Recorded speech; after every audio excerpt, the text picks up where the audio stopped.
کہ اساتذہ کی ایک لمبی ڈیوٹیز کی فہرست ہے جو اسکول سے باہر انہیں ادا کرنی پڑتی ہے.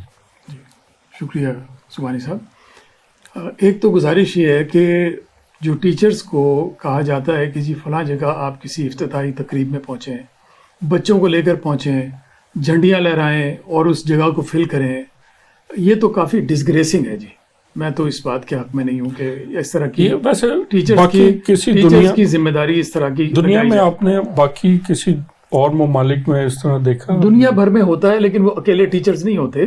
اگر کوئی ایسی نیشنل تقریب ہوتی ہے تو اس میں سب جاتے ہیں.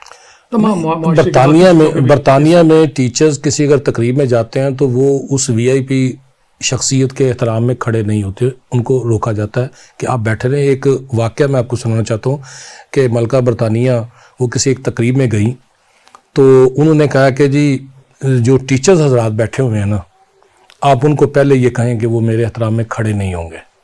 یہ ہے ٹیچر کا مقام. نہیں، باہر تو جس سوسائٹی کی، جس معاشرے کی آپ بات کر رہے ہیں اس میں تو سب سے زیادہ مقام ٹیچرز کا ہے. وہاں تو اگر ٹیچر عدالت میں چلا جائے تو وہ عدالت کھڑی ہو جاتی ہے.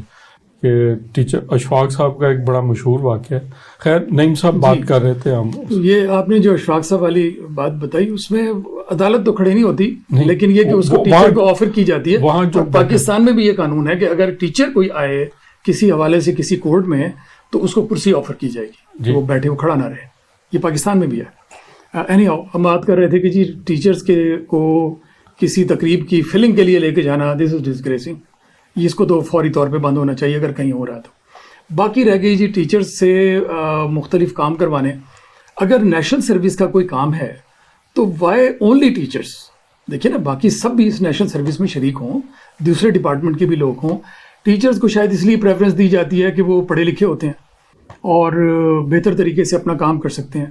لیکن اس کے نتیجے میں کیا ہو رہا ہے کہ ہر چیز میں، یعنی جمعہ بازار کی میں راشن کو دیکھنے سے لے کر آٹا وغیرہ اور جی ہاں آٹے کی تقسیم سے لے کر چینی کی تقسیم اور پولیو کے قطرے اور اس کے بعد میں یہ جو ڈینگی کے سروے، ان چیزوں میں بھی ٹیچرز کو دخیل کر دیا گیا. اس سے یقیناً ایسا ہے کہ خاص طور پہ دن کے وقت جب کہ انہوں نے کلاسز کو اٹینڈ کرنا ہے، بچوں کو پڑھانا ہے، ان کے ایکڈیمکس کا حرج ہوتا ہے. یہ بالکل کلیئر ہے. تو اس وقت میرا خیال ہے کہ دس از ٹو مچ. ابھی غور کرنا چاہیے جو ہمارے سیکریٹری تعلیم صاحب جو ہیں وہ یقیناً غور کریں گے. وہ تو ان کے نمبر بناتے ہیں کہ یہ دیکھیں ہم نے اتنا جو کراؤڈ ہے وہ آپ کے جلسے میں بھیج دیا، آپ کے استقبال کے لیے بھیج دیا. ایک ہمارے سیکریٹری تعلیم رہے ہیں، میں نام نہیں لوں گا، ان کا تو نمبر ہی اسی وجہ سے بنتے تھے کہ انہوں نے. سبحانی صاحب پھر وہی بات آ جاتی ہے، it depends on the person کہ ہم میں سے کتنے لوگ کتنے کریکٹر فل ہیں، ہم کتنا یہ بوجھ برداشت کر سکتے ہیں اور کس قدر ہم طاقت رکھتے ہیں انکار کرنے کی. اب دیکھیے اس وقت پاکستان میں اگر ہم دیکھیں تو کوئی ہمارے 5 کروڑ کے قریب ہمارے بچے ہیں جو تعلیم حاصل کر رہے ہیں اور کوئی 20 لاکھ اساتذہ ہیں ٹوٹل پاکستان میں. اگر ہم ملائیں نا جی پرائیویٹ سیکٹر کو بھی، گورنمنٹ سیکٹر کو بھی، پرائیویٹ اور گورنمنٹ دونوں، پرائمری سے لے کر یونیورسٹی تک جو ہے نا اتنا کہ ایک محتاط اندازے کے مطابق. لیکن جو ہائر سیکنڈری اسکول کے مدرسے اور جب آپ ووکیشنل ملاتے ہیں تو اس لیول کے اگر ہم ادارے ملا لیں تو یہ تقریباً 20 لاکھ اساتذہ بنتے ہیں. اور